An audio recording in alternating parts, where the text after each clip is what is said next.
Good morning and welcome to morning meditation today.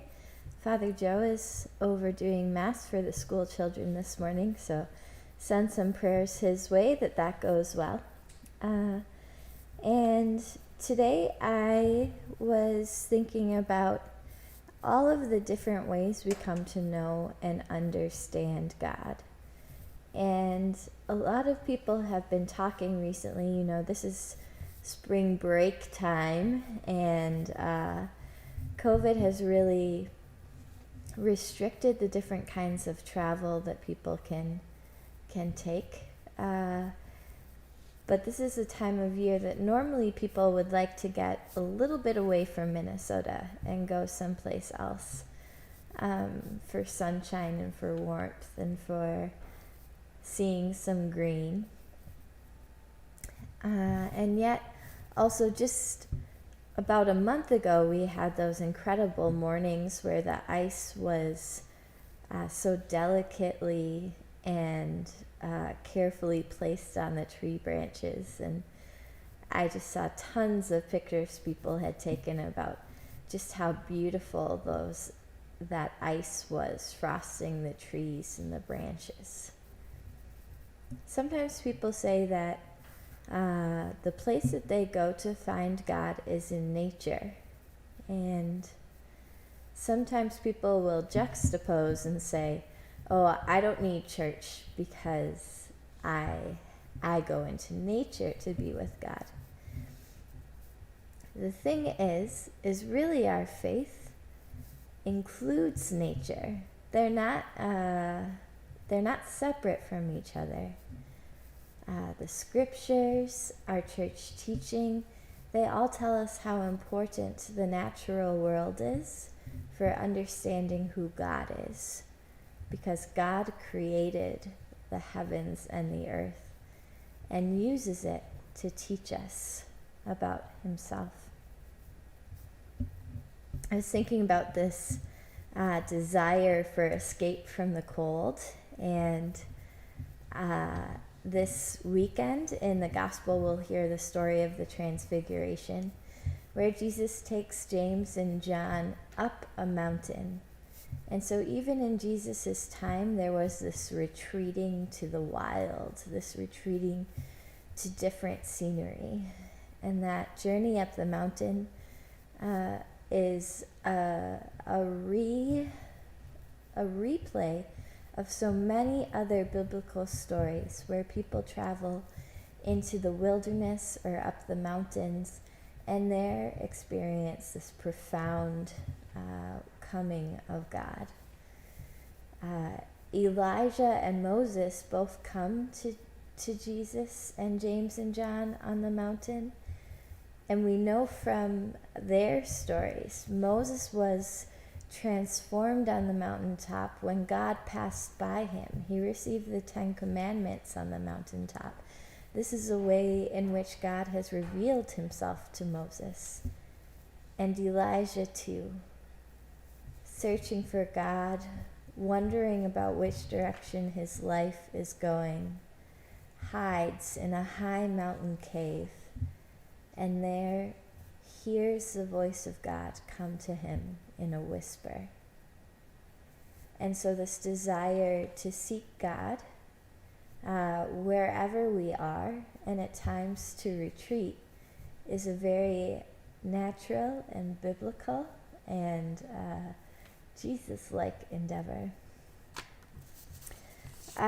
One of the places I've had the gift to travel is to Ireland, which is itself a very green land. It's a land with mountains and lakes and coastal shores. And it's also a land that's rich in poetry. And so I'm just this poet, William Butler Yeats, he wrote about going out to retreat by a lake. And he was a city liver, splitting some of his time between Dublin and Paris.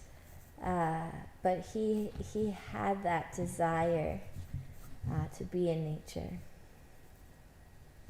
This poem is called The Lake Isle of Innisfree. I will arise and go now, and go to Innisfree, and a small cabin built there of clay and wattles made.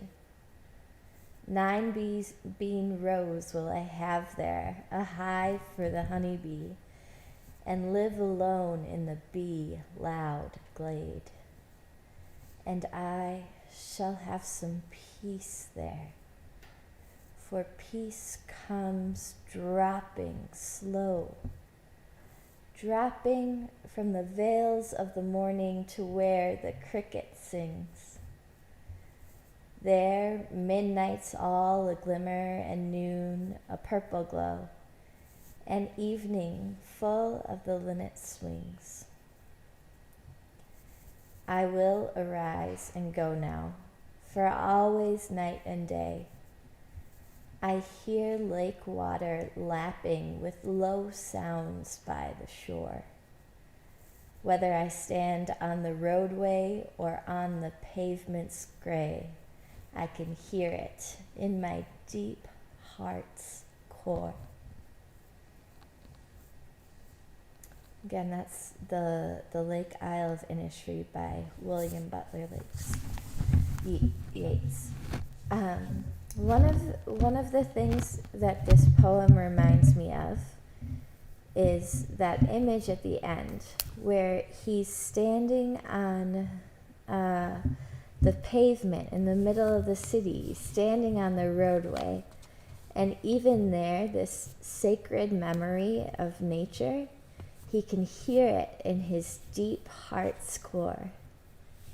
For James and John and Jesus, that experience on the mountaintop of the Transfiguration, that's something that's treasured. They want to build tents to stay there. But Jesus says, no, you have to take this experience with you. You have to meditate on it and reflect on it.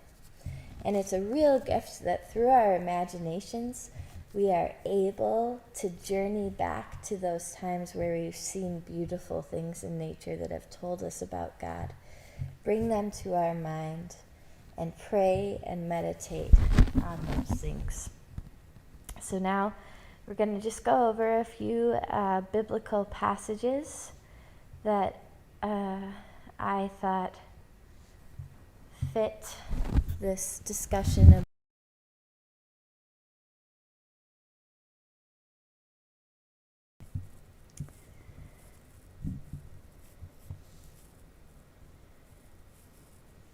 So this first is from Job. And Job just has great chapters about the Lord's presence in nature. But ask the animals, and they will teach you, or the birds in the sky, and they will tell you. Or speak to the earth, and it will teach you. Or let the fish in the sea inform you. Which of all these does not know that the hand of the Lord has done? In God's hand is the life of every creature and the breath of all humanity.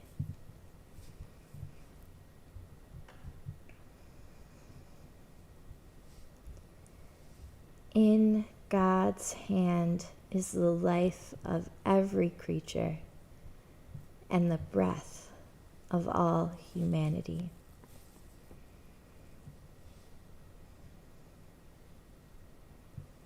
Another great place to find these reflections is in the Psalms. Let the heavens rejoice, let the earth be glad, let the sea resound, and all that is in it. Let the fields be jubilant, and everything in them. Let all the trees of the forest sing for joy.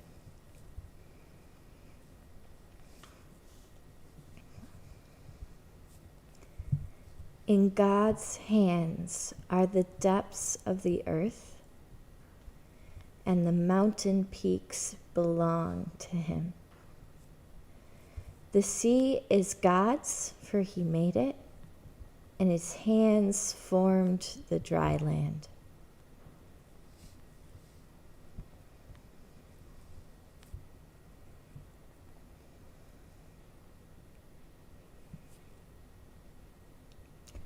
The heavens declare the glory of God. The skies proclaim the work of his hands.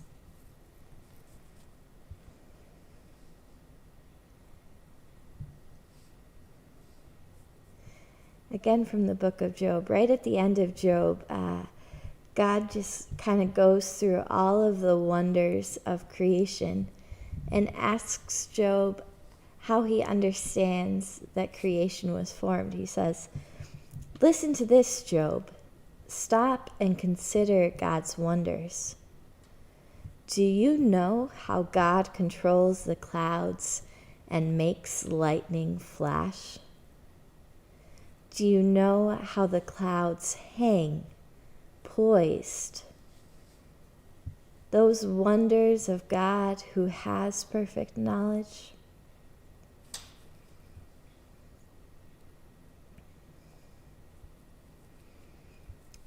From Paul's letter to the Romans. For since the creation of the world, God's invisible qualities, his eternal power and divine nature, have been clearly seen, being understood from what has been made, so that people are without excuse.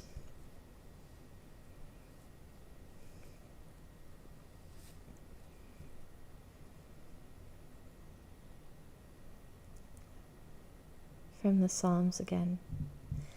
How many are your works, Lord? In wisdom you made them all. The earth is full of your creatures. There is the sea, vast and spacious, teeming with creatures beyond number, living things both large and small.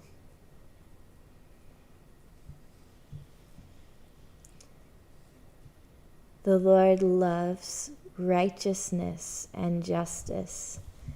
The earth is full of his unfailing love.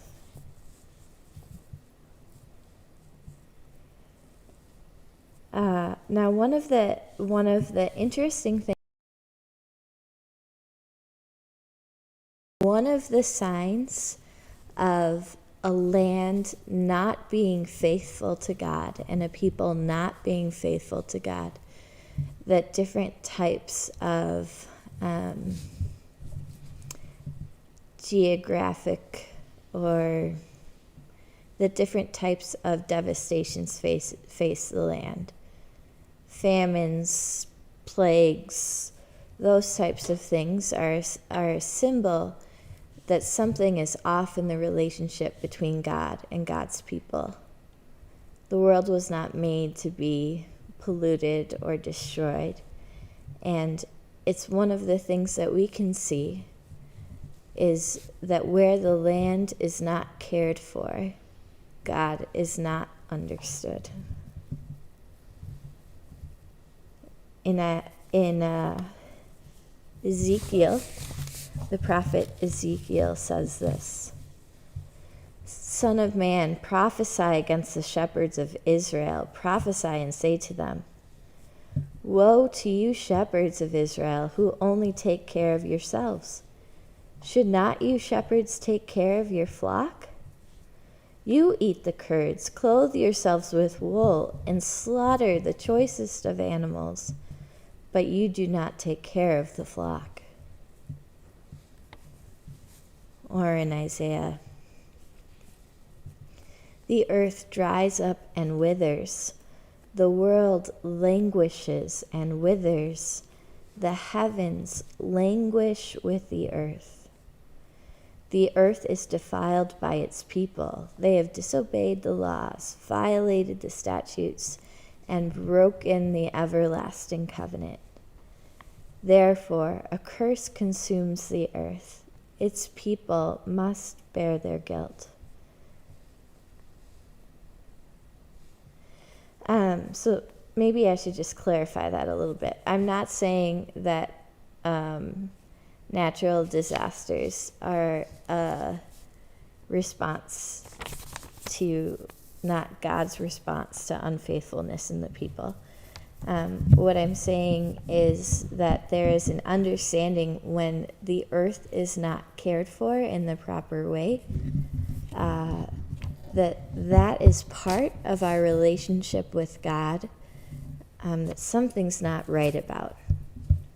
Because as people who have been given God's creation, we need to care for it and care for the land and treat it well. So now we're just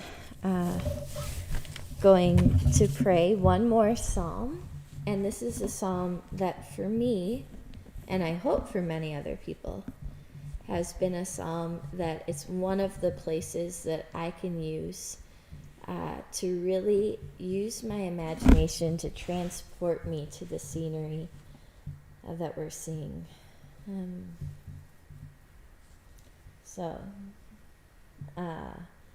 This is Psalm 23. The Lord is my shepherd, I lack nothing. He makes me lie down in green pastures. He leads me beside quiet waters. He refreshes my soul. He guides me along the right paths for his name's sake. Even though I walk through the darkest valley, I will fear no evil, for you are with me. Your rod and your staff, they comfort me. You prepare a table before me in the presence of my enemies. You anoint my head with oil, my cup overflows. Surely your goodness and love will follow me all the days of my life, and I will dwell in the house of the Lord forever. Our Father, who art in heaven, hallowed be thy name. Thy kingdom come, thy will be done, on earth as it is in heaven. Give us this day our daily bread, and forgive us our trespasses, as we forgive those who trespass against us.